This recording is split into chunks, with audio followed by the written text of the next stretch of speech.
From Pacifica, this is Democracy Now! Obamacare, as we know, is the crown jewel of socialism. It is socialized medicine. As the House votes to repeal President Obama's health care reform bill, the state of Vermont is taking matters into its own hands. We'll speak with Vermont Governor Peter Shumlin. He's leading efforts to create a single-payer system in Vermont. Then today marks the first anniversary of the Supreme Court's landmark Citizens United decision that opened the floodgates for corporate spending on election campaigns. We'll speak with Bob Edgar, the head of Common Cause. And this week also marks the 50th anniversary of the assassination of the Congo's first democratically elected Prime Minister, Patrice Lumumba. They handled it by the chief of station talking to Mobutu about the threat that Lumumba posed, and Mobutu going out and killing Lumumba, having his men kill Lumumba. We'll look at the role of the CIA in the assassination of Lumumba 50 years ago with author Adam Hochschild. All that and more coming up. Welcome to Democracy Now!, democracynow.org, The War and Peace Report. I'm Amy Goodman. Congressmember Gabrielle Giffords is being transferred to a Houston rehabilitation facility today, less than 2 weeks after she was critically wounded in the Tucson shooting rampage. On Thursday, the chief of neurology at University Medical Center, Dr. Michael Lamole, discussed Giffords' progress. Well, we can tell very simple things. I think you've already heard reports. She'll scroll through her iPad and look at pictures. She'll pick out different stuffed animals. She'll interact with Mark in ways that were personal and intimate, even preceding this. So I think that's the best way we can tell. There is no quantifiable way we can say that she's registered the message as to what's happened to her. But we do think that a lot of that is getting through. Medical staffers also report Giffords was brought outside to a hospital deck for a moment of fresh air.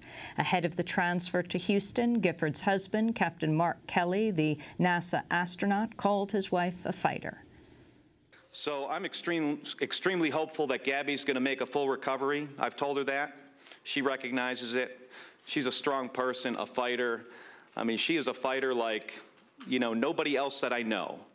So I am extremely confident that she's going to be back here and back at work soon. I've been telling the hospital staff that they should expect to see her walking through these halls and into the ICU within a couple months.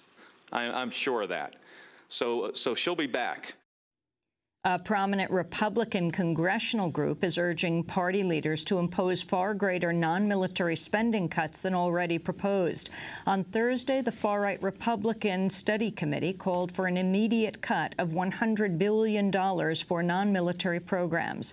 According to the Washington Post, meeting the demand would entail reducing funding for most federal agencies by 1/3 over the next 7 months. The study committee also says the government should make even deeper non-military cuts of $2.5 trillion over the next decade.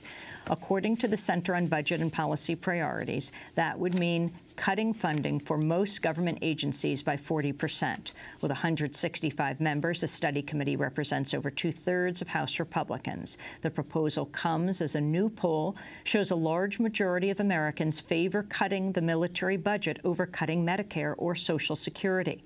The New York Times CBS News survey also found that nearly 2/3 of Americans would prefer higher payroll taxes instead of reduced benefits in either of the two programs. President Obama has tapped another top corporate figure for a key White House role. On Thursday, Obama said he's naming General Electric CEO Jeffrey Immelt to head the newly formed President's Council on Jobs and Competitiveness. The council will replace the former Economic Recovery Advisory Board, which had been chaired by Paul Volcker, the former chair of the Federal Reserve. Volcker will step down when his panel's mandate expires next month. Immelt's appointment has drawn scrutiny, in part because he opposed Obama's presidential candidacy. During the 2008 elections, he donated to Hillary Clinton as well as Republicans John McCain, Rudy Giuliani, and Mitt Romney. His appointment follows the recent hiring of former Commerce Secretary and J.P. Morgan Chase executive William Daley as White House Chief of Staff. Chinese President Hu Jintao has wrapped up a state visit to Washington. On Thursday, Hu delivered an address in which he renounced hegemony and expansionism. 我们将始终不渝走和平发展道路。 We will remain committed to the path of peaceful development, continue to strive for a peaceful international environment, to develop ourselves and uphold and promote world peace through our own development. China stands for peaceful settlements of disputes and hotspot issues and follows a national defense policy that is defensive in nature. We do not engage in arms race or pose a military threat to any country. China will never seek hegemony or pursue an expansionist policy. 永远不搞扩张。 Who also held a Capitol Hill meeting with Senate leaders from both parties, including Majority Leader Harry Reid. The visit came 2 days after Reid gave a television interview in which he called Hu a dictator, a remark he quickly retracted. I'm going to go back to Washington tomorrow and meet with the president of China. He is a dictator. He can do a lot of things. He, through the form of government they have, maybe I shouldn't have said dictator, but they have a different type of government than we have, and that's an understatement. A third consecutive day of suicide bombings has seen the killings of dozens of people in Iraq. On Thursday, at least 52 people were killed and over 150 wounded in car bombings targeting Shiite pilgrims. Meanwhile, 3 people were killed and at least 27 wounded when a suicide car bomb exploded in Baquba. Tunisia has begun a 3-day period of mourning to honor the dozens killed in the month-long uprising that overthrew longtime President Zine El Abidine Ben Ali. An estimated 100 people were killed in the government crackdown on Tunisian protesters. Tunisia's transitional cabinet, meanwhile, has lifted a ban on all blacklisted political parties and issued a general amnesty for political prisoners.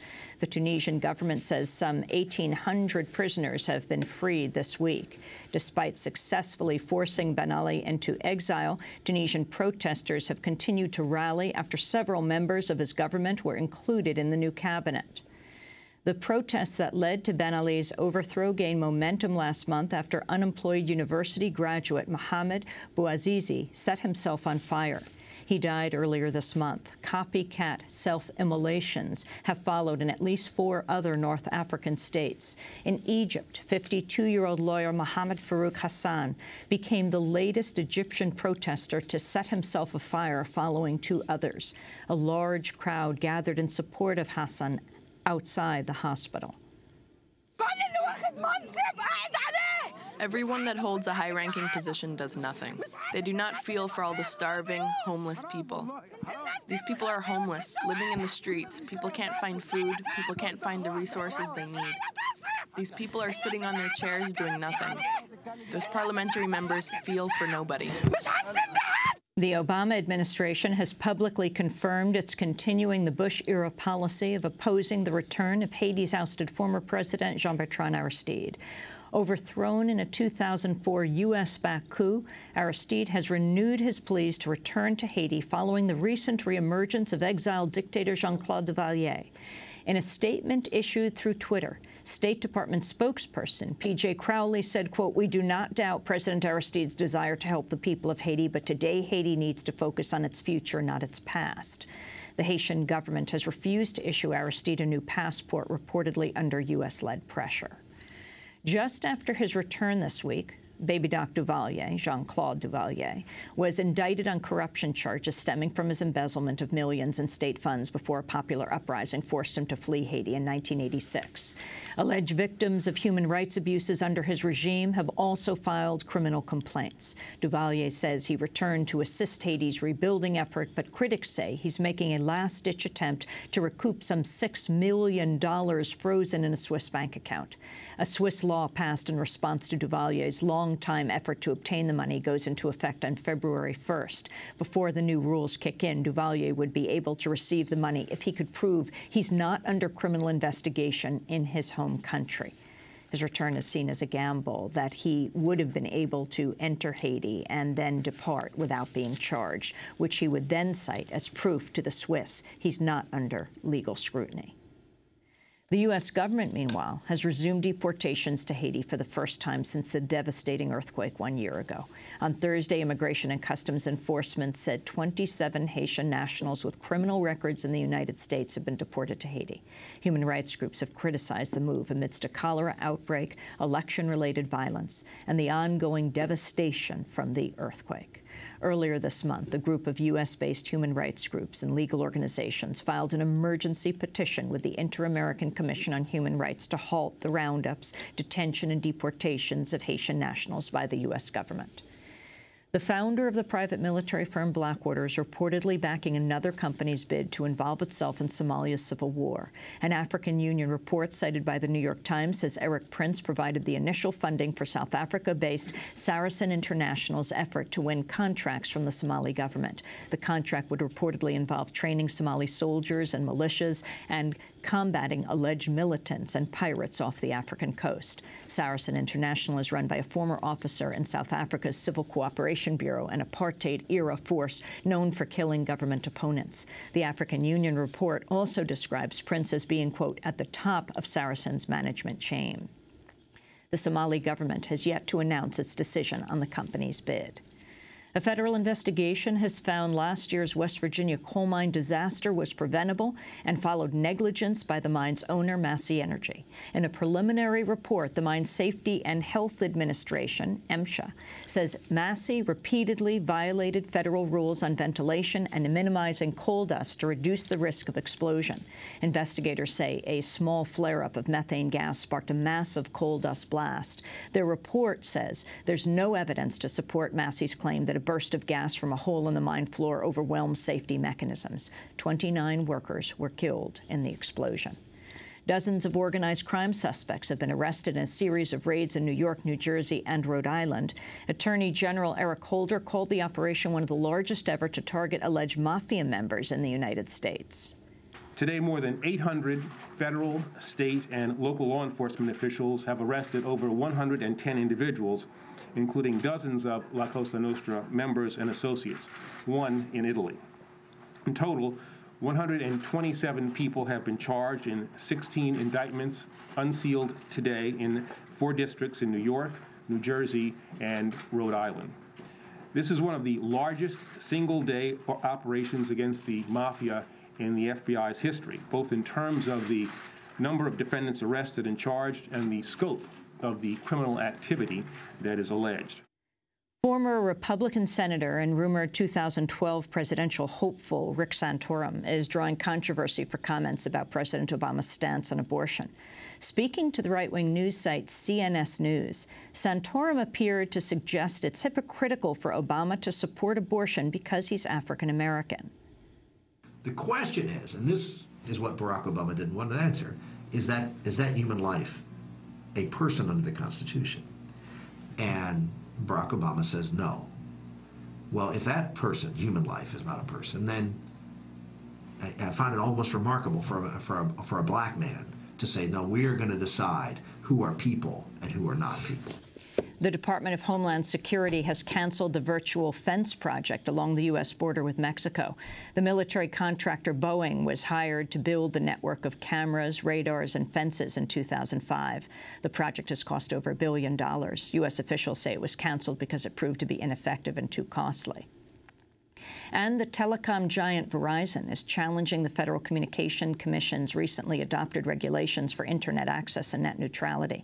The rules include a provision barring Internet service providers from slowing competitors' services or websites. On Thursday, Verizon filed a federal lawsuit arguing regulators don't have authority to determine how Internet companies manage their networks. The case was filed in the same court that overruled the FCC on regulating the media giant Comcast's blocking of web traffic last year.